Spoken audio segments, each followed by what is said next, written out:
আজকের পারচেজ কমিটিতে মেইনলি আমরা যেটা করছি, একটা খুব দ্রুত স্বাস্থ্য মন্ত্রণালয়ে আমাদের ভ্যাকসিনটা আমরা অ্যাপ্রুভ করেছি স্বাস্থ্য মন্ত্রণালয়ের জন্য, যেটা ওটা ইসের থেকে ইউনিসেফের মাধ্যমে কিনবে ওটা।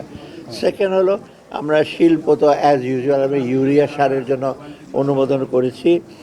আর রোজার আগে আমাদের যা প্রিপারেশন যেটা মসুর ডাল, সেটা এর আগে তো আমরা চালের কথা বলেছি। সয়াবিন তেলের আমরা অর্ডার দিয়েছি। আর সয়াবিন বেশ প্রায় 2 কোটি লিটারের বেশি আর কি আমরা করেছি। আর জ্বালানিটা সংক্ষেপ আমি বলে দিই, জ্বালানির ব্যাপারে আমরা পরিশোধিত অপরিশোধিত আমরা তেল আনার জন্য ইমিডিয়েটলি আমরা ইসে করছি।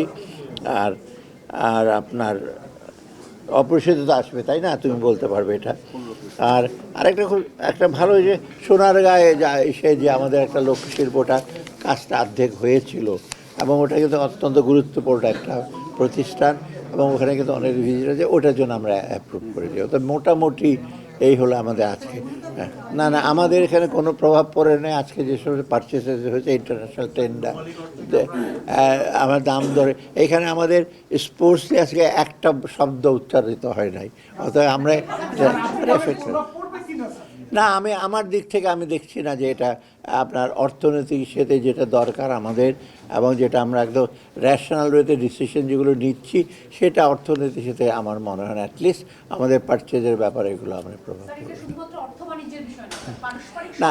পারস্পরিক সম্পর্কে আমি দিতে পারি, কিন্তু এই ফরেন অ্যাডভাইজার ছিল, তাকে জিজ্ঞেস করতে পারেন। এখন তুমি জানো না, এইটা শোনেন, আপনি প্রেক্ষিতে দেখেন শুরুটা কিন্তু বাংলাদেশ থেকে করা হয় নাই, এটা আপনি স্বীকার করবেন। শুরুটা বাংলাদেশ, এটা স্পোর্টস, তাদেরকে আমরা অ্যাম্বাসেডার বলি, তাই না? আর আমাদের যে কোনো স্পোর্টস অ্যাম্বাসেডার যেমন, অতএব এটা তো একজন ভালো প্লেয়ার, একটা বিখ্যাত প্লেয়ার যাবে, এবং যারা নিয়েছে তারা টেকনিক্যাল রিজনে করে দয়া দাক্ষিণ্য করে তো তাকে নেওয়া হয় নাই। অতএব সেটা হঠাৎ করে বন্ধ করে দেওয়া একটা কারণে, সেটা তো খুব এটা সিকুয়েল যেটা হয়েছে এইগুলো, সেটা আনফর্চুনেট। আমি বলি এটা দুঃখজনক, এটা দুই দেশের জন্য কারোর জন্য ভালো হয়। তো এটা তো অনেকটা তো রাজনীতির সাথে চলে গেছে।